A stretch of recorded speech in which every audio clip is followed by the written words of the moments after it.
Good morning, scholars. My name is Miss Gabriel, and I am a second grade teacher at BCSC 2, and welcome to Lesson 2 in Journeys. Today is day 1, and on day 1, we learn phonemic awareness, high-frequency words, vocabulary, comprehension, and of course, our anchor text. Let's go ahead and see what we'll be learning today. All right, here's a really quick overview of everything in lesson 2. Our essential question is, what do some families like to do together? And our comprehension, our target skill is compare and contrast and reading informational text. And our target strategy is questioning. Let's go ahead and begin with some phonemic awareness. Are you ready? All right, we are going to start with the short vowel O sound. I want you to look at the card of the ostrich. I want you to listen. Ah, ostrich. Can you say ah, ostrich? Good job. Now let's repeat these words. Odd, lock, hot, block, chop, flops. All of these words have the short vowel O sound. Let's say it one more time. Ah. Good job. Let's do a really quick practice. How many words have the short O sound? Listen carefully. Stop, pet, cat, shop, rock. You got it. 3 of those words have the short O sound. Ah. Stop, shop, and rock. Let's move on to the next short vowel sound. It's the short vowel U. Look at the card of the umbrella. Umbrella. Can you repeat umbrella? Nice job. Let's look at other words that also have the short vowel U sound. Repeat.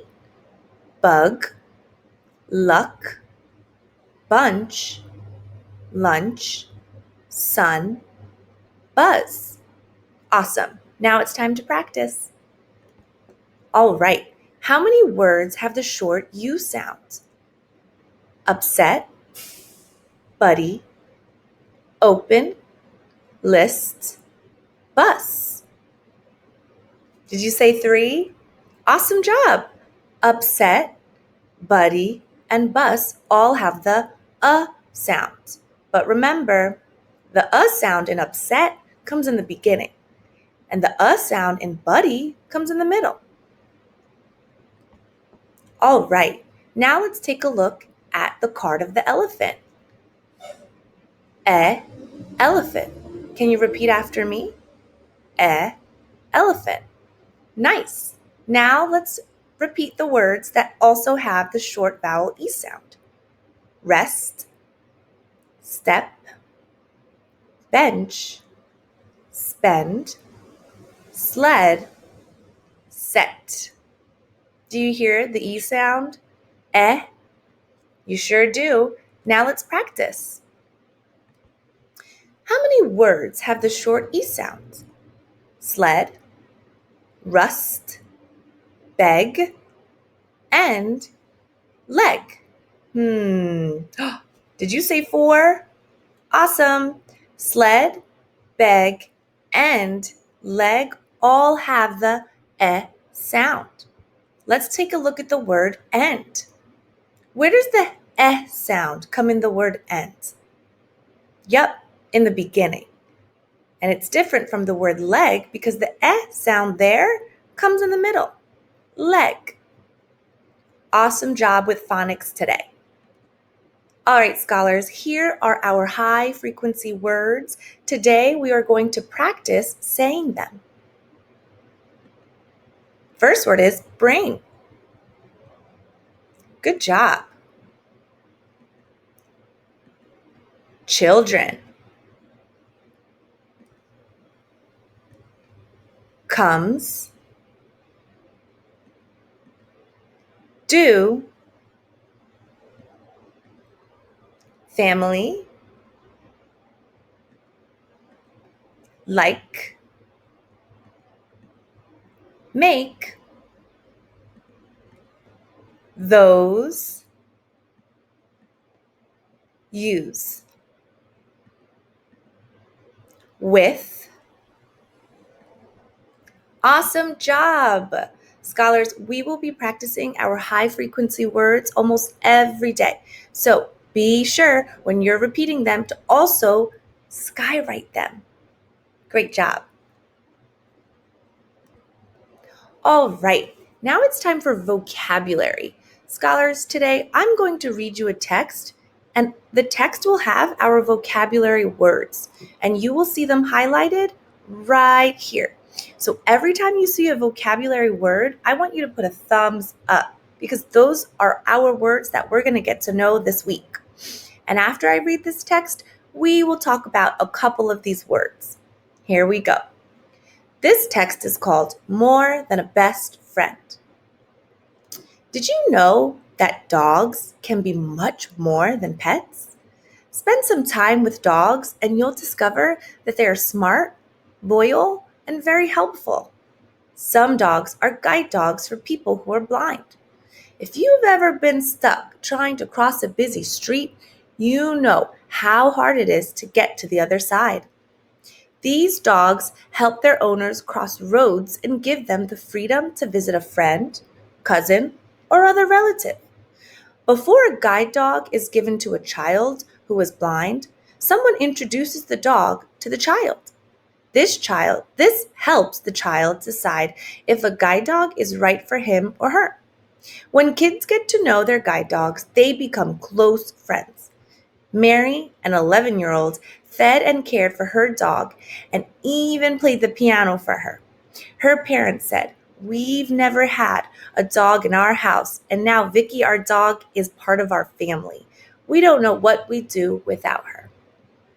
A school can adopt a puppy and train the puppy to become a guide dog. The students at Jefferson Elementary School in California watched videos and heard speakers talk about a guide dog's life after training.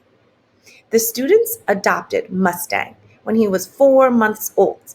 Later, they wrote an award winning book about Mustang. One of the students, Jordan, remembered having Mustang in the classroom. "He was a cool dog," said Jordan. Other dogs are hearing dogs for people who are deaf. They are trained to let their owners know when the telephone is ringing, when someone is on the porch or at the door, and when an alarm goes off. Heather Whitestone, who received her Miss America crown in 1995, and is valuable and sometimes life-saving benefits for their owners. Think dogs are just for fun? Think again. All right, scholars, thank you so much for listening as I read this text. Can you think of what genre it might be? You got it. It's an informational text. It's giving us information about guide dogs. Now let's talk about the vocabulary words that you saw in this text, More Than a Best Friend. All right, the first one is remembered. Can you say remembered? Remembered means not forgotten. Here's a sentence. Mom remembered my birthday. She never forgets. Let's do this for remembered, because remember, we use our brain to remember things. Remembered, not forgotten. Our next word is porch. Can you say porch? A porch is an outside place, often with a roof, that leads to the door. Here's a sentence. They sat outside and talked on the front porch. Take a look at this picture to see what a porch looks like. Crown. Can you say crown? Nice. I love crowns too. A crown is something special worn on the head. We'll be doing this week for crown. This girl wears a crown on her head for her birthday. All right. Spend. Can you say spend? Spend means to give your time to do something. Let's read this sentence. These girls spend time together. They play every day. Spend. Can you think of someone special that you spend your time with? All right, scholars, really great job with the vocabulary words. We will be doing the other 4 words tomorrow. Okay, so our target skill is to compare and contrast. You can compare and contrast things an author says in an informational text to understand facts. So let's go ahead and talk about the tool we will be using to compare and contrast. This is a Venn diagram. Can you say Venn diagram? The diagram helps us organize ideas, writing facts about a topic that are the same and different. Comparing means to look for ways that 2 things are the same. And when we compare things, we write how they're the same in the middle. Contrasting means to look for things that are different. So when we're reading an informational text, we write down facts that are different over here and over here. So let's go ahead and see how we can compare and contrast today. All right, we're going to use this skill with the text More Than a Best Friend. Like I said, it's an informational text. We learned a lot about guide dogs, but let's go ahead and look for text evidence to see how we can compare and contrast today. What is the difference between a guide dog and a pet dog? That's a really great question. I'm going to use this Venn diagram to answer it. Difference. If we're talking about difference, will we be writing in the middle or will we be writing on the sides under guide dog and pet dog? I'll show you that today. I know that our text was all about guide dogs. So let me look for facts from the text that I can write in the guide dog part of my Venn diagram. Let me go back to my slideshow really quick. Okay, I'm going to use this awesome box right here to help me look for text evidence. When I go back into the text, I learned that before a guide dog is given to a child who is blind, someone introduces the dog to this child. So this tells me that guide dogs help people who are blind. I'm going to drag it up here now. Some dogs are guide dogs for people who are blind. Yes, that's a fact. That's a really important fact that we get from the text. So I think that's already one way that guide dogs are different from pet dogs. Let me look around here now. Oh, here's another difference. It says other dogs are hearing dogs for people who are deaf. Oh, so guide dogs are also helpful for people who are deaf. Those are very 2 important facts that we have to put in our Venn diagram. They are trained to let their owners know when the telephone is ringing, when someone is on the porch or at the door, and when an alarm goes off. Trains. That's very interesting that dogs are trained to help other people. So let me go back now because I think I have found some text evidence. Our text told us that guide dogs help people who are blind. Guide dogs help people who are deaf. And guide dogs are trained to help people do things. And I know that pet dogs, you don't have to train pet dogs to help other people. So the difference between a guide dog and a pet dog is that the guide dog is trained to help people that are deaf and blind. I'm really glad that Venn diagram was able to help us figure out the difference between a guide dog and a pet dog. Great job. All right, scholars, we're going to go ahead and start with one of our target skills this week. The genre of our anchor text in Journeys is called My Family, and it's an informational text. This text gives us facts about a topic. As you read, I want you to look for photographs. Remember, photographs are pictures that are real. And we're going to look for information about real people and events. Let's think. I can tell that this is an informational text because it has photographs. All right, scholars. We're going to start our text today, and we will talk a little bit about our target skill again of compare and contrast. This text is called My Family by George Ancona. George Ancona is right here. Take the time to read about him when you can. All right, let's begin. Ooh. Give me 1 second, scholars. I have to move my face over here so that I can read for you. Awesome. I am Camila. I live in Miami with my mother, Damaris, my father, Roberto, and my brother, Rene. My mother came from Cuba. My father came from Puerto Rico. My mother and I go to school together. That's because she teaches Spanish in my school. When we are at home, I like to help her cook dinner. Whoa, this is really awesome text so far, and I can tell it's informational because I see photographs.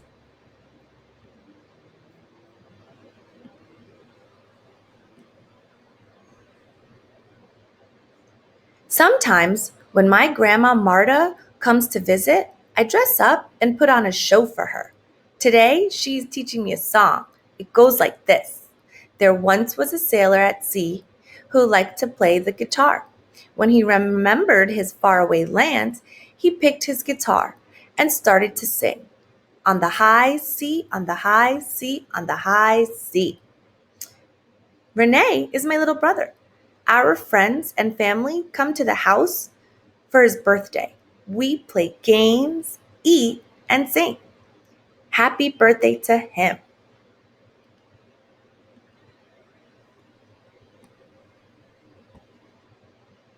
Here is my family. Grandmother Marta and grandfather Rigoberto had 4 children. Almost all of them came to Renee's birthday party. I'm going to stop and think right here. I can tell this is an informational text because it has a diagram. And this diagram helps us understand how everyone is related. Go ahead and take some time to look at that diagram.